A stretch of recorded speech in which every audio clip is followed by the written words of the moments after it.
ஹலோம்மா, இன்னைக்கு வந்துட்டு WPS ஆப்பில் வந்து எப்படி பிபிடி போடுறதுன்னு நான் சொல்லித்தரேன். ஸோ இப்போ உங்கள் ஃபோனில் ப்ளே ஸ்டோர் போய்க்கோங்க. WPSன்னு டைப் பண்ணிங்கன்னா உங்களுக்கு அந்த ஆப் வரும். அதை டவுன்லோட் பண்ணி இன்ஸ்டால் பண்ணிக்கோங்க. அடுத்து அந்த ஆப்பை வந்து நீங்கள் எப்பவும் போல் என்ன பண்ணிக்கோங்கன்னா ஓப்பன் பண்ணிக்கோங்க. நான் ஓப்பன் பண்ணிட்டேன். இப்போது நான் ஓப்பன் பண்ணோடனே ப்ளஸ் கிரியேட்டுன்னு சொல்லி ஒரு ஆப்ஷன் காட்டும். நான் அதை கிளிக் பண்ணி உள்ளே போனால் பிபிடி அப்படின்னு சொல்லி பை டயக்ராம் மாதிரி ஒன்று இருக்கும். அதை நான் செலக்ட் பண்ணிக்கிறேன். ஸோ இதை செலக்ட் பண்ணோன்னையும் நீங்கள் பிளாங்க்னா பிளாங்காக நீங்களே டிசைன்லேருந்து ஃபாண்ட்லேருந்து எல்லாமே கொடுக்கலாம். இல்லைன்னா கீழே இருக்கிற டிசைனில் நீங்கள் ஏதாவது ஒன்று யூஸ் பண்ணிக்கலாம். நீங்கள் ஏதாவது ஒரு டிசைன் தொட்டிங்கன்னா அது உங்களுக்கு டவுன்லோட் ஆகி அந்த டிசைன்லேயே நீங்கள் வந்து ஃபார்மேட் எடுத்துக்கலாம். நான் இப்போ பிளாங்க் கொடுக்குறேன். இப்போ நான் இந்த பிளாங்கை கொடுத்துட்டு இந்த இடத்துல டச் பண்ணுறேன். இப்போ இந்த இடத்துல நான் என்ன பண்ணுறேன்னா எடிட் பண்ணுறேன். So double tap to add title வந்து நான் கிளிக் பண்ணும்போது எனக்கு மேலே எடிட்டுங்கிற ஆப்ஷன் காட்டும். அதை நான் கிளிக் பண்ணுறேன். இதில் என்னோடய ப்ராஜெக்ட் டைட்டில் கொடுத்துக்கிறேன். கீழே இருக்கிறதுல வந்து சப்டைட்டிலையும் எடிட் கொடுத்து என்னோடய நேமு, என்னோடய கைட் நேமு, அதுக்கப்புறம் ரெஜிஸ்டர் நம்பரை நான் அதில் கொடுத்துக்கிறேன். ஓகேவா? நெக்ஸ்ட்டு வந்து அடுத்த ஸ்லைட் போகிறேன். அடுத்த ஸ்லைடில் வந்து டைட்டில் வித் கண்டென்ட் அப்படின்னு செகண்டாக ஒன்று இருக்கிறத நான் செலக்ட் பண்ணிக்கிறேன். இதில் நான் என்ன கொடுக்குறேன் அப்படின்னா எடிட் கொடுத்துக்கிறேன். ஒன்றுக்கும் நான் எடிட் கொடுக்கணும். அதில் இன்ட்ரொடக்ஷன் ஒரு டாபிக் போட்டுக்கிறேன். இதில் என்னோடய ப்ராஜெக்டோட என்னோடய ஸ்டடியோட இன்ட்ரொடக்ஷனை நான் இதில் போட்டுடுறேன். Third one is my objective. So அதுக்கும் டைட்டில் அண்ட் கண்டென்ட் போட்டுட்டு என்னோடய அப்ஜெக்டிவ் ஆஃப் த ஸ்டடியும் அப்ஜெக்டிவ்ஸோட கண்டென்ட்டையும் கீழே கொடுத்துக்கிறேன். So my third one is objectives. Next வந்து ஃபோர்த் ஸ்லைட் போகிறேன். ஃபோர்த்து ஸ்லைடும் டைட்டில் வித் கண்டென்ட் கொடுத்துட்டு ரிசர்ச் மெத்தடாலஜி போட்டுக்கிறேன்.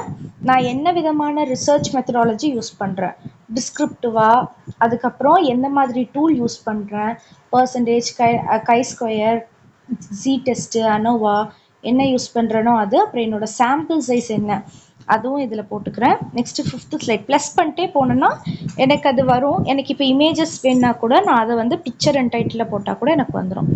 அடுத்த ஸ்லைட் போட்டுட்டு என்னோடய லிமிட்டேஷன்ஸ், என்னோடய ஸ்டடியோட லிமிட்டேஷன்ஸ் போட்டுக்கிறேன்.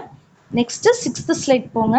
சிக்ஸ்த்து ஸ்லைடும் டைட்டில் வித் கண்டென்ட் கொடுத்துட்டு ரெவ்யூ ஆஃப் லிட்ரேச்சர், நீங்கள் எங்கேருந்து ரெவ்யூ கலெக்ட் பண்ணீங்க, எவ்வளோ ரெவ்யூ எடுத்திருக்கீங்க அப்படிங்கிறத அதில் போட்டுருங்க. ஓகேவா? அடுத்து செவன்த்து ஸ்லைட். செவன்த்து ஸ்லைடில் நீங்கள் வந்து ஓவர்வியூ ஆஃப் த கம்பெனி வந்து பொதுவாக சொல்லிவிடுங்க. ஃபோர்த்து சாப்டரில் அனலிசிஸ் அண்ட் இன்டர்பிரிட்டேஷன் இருக்குது. இதில் பர்சன்டேஜ் ஒரு கொஷினுக்கும் நீங்கள் கலெக்ட் பண்ணுறத போட வேண்டாம், அது உங்கள் ரெக்கார்டில் இருக்குது. ஸோ இப்போ நீங்கள் என்ன பண்ணணும்னா உங்களோட கை ஸ்கொயரோட கடைசியாக இருக்கக்கூடிய அந்த சொல்யூஷன் ரிசல்ட்டு, அப்புறம் வந்து டி டெஸ்ட்டோட ரிசல்ட்டு, அனாவோட ரிசல்ட்டு ஒரு ஸ்லைடுக்கும் ஒன்று கொடுத்து போட்டுருங்க. ஓகேவா? அப்போ 7, 8, 9 ஸ்லைட் அது வந்துடும். your 10th one is your conclusion. உங்களோட ஃபைண்டிங்ஸ் என்னவோ அந்த ஃபைண்டிங்ஸ், உங்களோட அனாலிசிஸோட ஃபைண்டிங்ஸ் எடுத்து அதில் போட்டுருங்க. அடுத்து வந்து உங்களோட சஜஷன், இந்த டாப்பிக்கில் இந்த ப்ராஜெக்ட்டுக்கு நீங்கள் என்ன சஜஷன் சொல்கிறீங்களோ அது. Next last one is your conclusion சொல்லிவிட்டு தேங்க்யூ ஸ்லைட் போட்டு உங்களை முடிச்சிடுங்க. So minimum it will comes around 12 to 15 வரும். ஓகேங்களா? இப்போது இது உங்ககிட்ட சொல்லிட்டேன். இப்போ நான் திருப்பி டைட்டிலுக்கு போகிறேன். டைட்டிலுக்கு போயிட்டு இப்போ நான் என்ன பண்ணுறேன்னா எனக்கு கலர் மாற்றணும் அப்படின்னா நான் கலர் மாற்றிக்கலாம். ஷேப்ஸ் கொடுக்கறதுனா ஷேப்ஸ் கொடுத்துருக்கலாம். இப்போ கீழே பாருங்கள் ஸ்கொயர் போட்டு ஒரு 4 பாக்ஸ் மாதிரி இருக்குது. இதை நான் கொடுத்துட்டு போனால் இந்த இடத்துல பாருங்கள் எனக்கு இமேஜ் டெஸ்ட் காம்பினேஷன் வேணுமா, ஷேப்ஸ் கொடுக்கணுமா, டேபிள் கொடுக்கணுமா, சார்ட் கொடுக்கணுமா, எல்லாமே இதில் இருக்குது. ஓகேங்களா?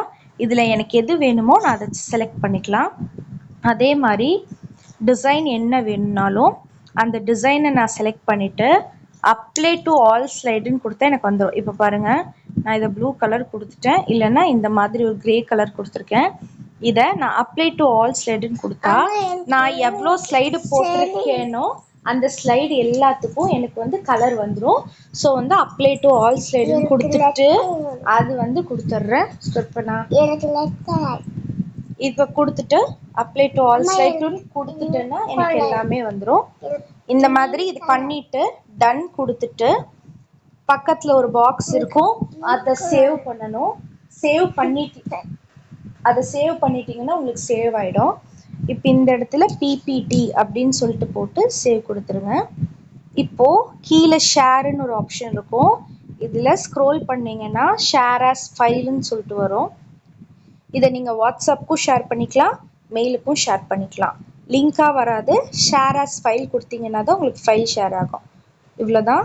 இந்த மாதிரி பிபிடி பண்ணி ப்ரெசென்ட் பண்ணிங்கன்னா நீட்டாக இருக்கும். தேங்க்யூ.